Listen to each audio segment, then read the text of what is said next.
lot of discussion about the issues that were needed in the black community for the last years, but particularly it intensified after the George Floyd situation. And you saw a lot of people who were just virtue signaling. They'd go on Instagram and cry, or they would put a slogan on their jersey or write something on a basketball court.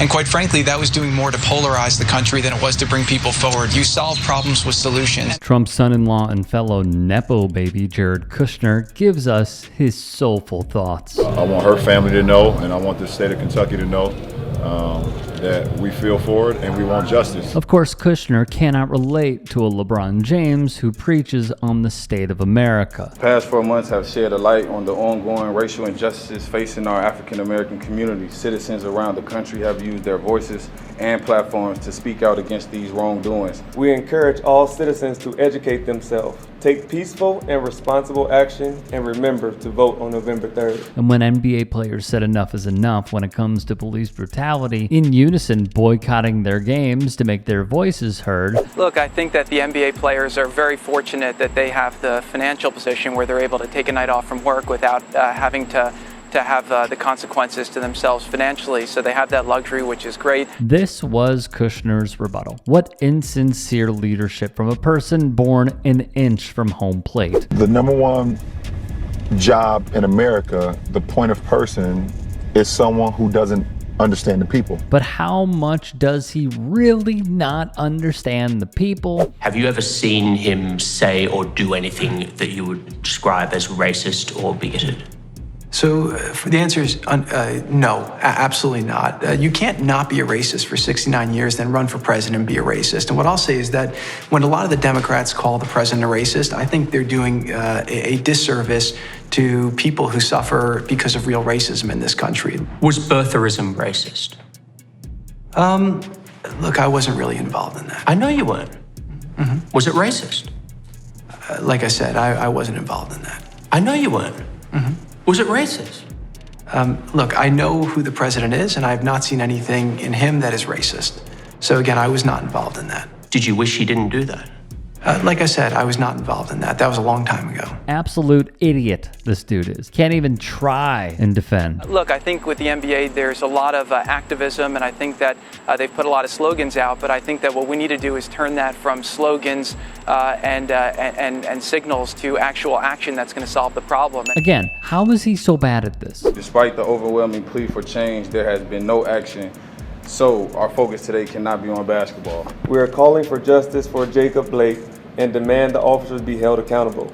For this to occur, it is imperative for the Wisconsin State Legislature to reconvene after months of inaction and take up meaningful measures to address issues of police accountability, brutality, and criminal justice reform. The players have even told of the solutions they desire, but it's fallen on deaf ears. And one thing we've seen in a lot of the black community, which is mostly Democrat, is that President Trump's policies are the policies that can help people break out of the problems that they're complaining about, but he can't want them to be successful more than they want to be successful. And what you're seeing throughout the country now is a groundswell of support in the black community because they're realizing that all the different bad things that the media and the Democrats have said about President Trump are not true. And so they're seeing that he's actually delivered, he's put up results, and a lot of people want to get on board to start working with President Trump because they know that, unlike most politicians who have been in Washington for decades, who talk and say all the right things, President Trump may not always say the right things, but he does the right things. Just a boot-looking simp is all I see.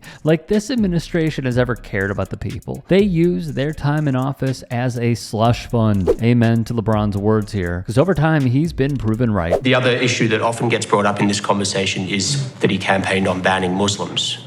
Would you describe that as religiously bigoted?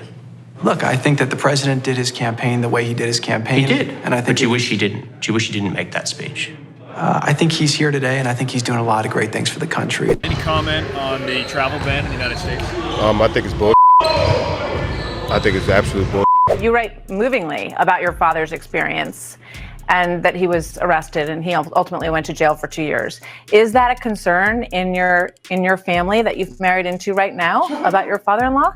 Well, first of all, I've been watching them try to get him now for 6 years. Again, he had no legal problems. No legal problems? You sure, Jared? We live in two Americas, and I was prime example of that yesterday. And if you don't understand that or don't see that after seeing what you saw yesterday, then you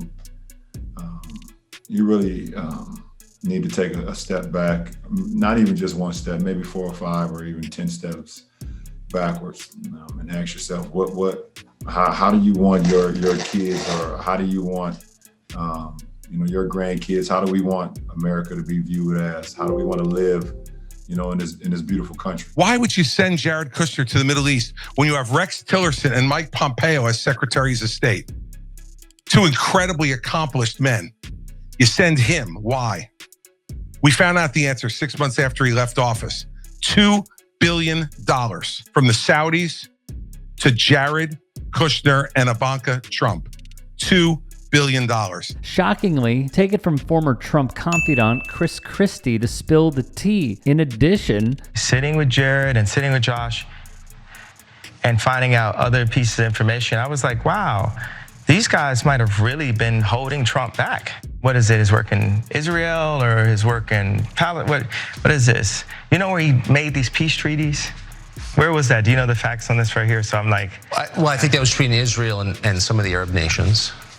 I just think it was to make money. I just think that that's what they're about, is making money. I don't think that they have the ability to make anything on their own. I think they were born into money. Chicago rapper guy did the same. Maybe the most true thing he's said since his George Bush comments. First things first, before we get into it, if there are any stories we missed, if there are any that you would like to submit, get at me and follow me on Twitter, Instagram, TikTok. DMs are open. Look forward to all of y'all's submissions. And please, if you can, go to tyt.com/join to support the network and keep us fully independent. When I look at this story, many thoughts, obviously, but one that really rings true is Jared Kushner is a billionaire who came from riches. And shockingly enough, Chris Christie went after Kushner's dad when Christie was a practicing lawyer. Interesting how that works out. Jared Kushner at one point for like his 18th birthday or 21st birthday was given a gift. And that gift was to run a newspaper. True story. There are many reports that Jared Kushner was not smart enough to get into Harvard. And as we know, he may or may not have, from the rich, bought his way in. He marries Ivanka, another corrupt individual, and marries into the family, a very corrupt family at that. And this man, this boy, has the gall to go after LeBron James. LeBron came from nothing and made something of himself. You could not have more polar opposites than those two. And then when Kushner left the White House to do the Saudis' dirty work, he was given over $2 billion.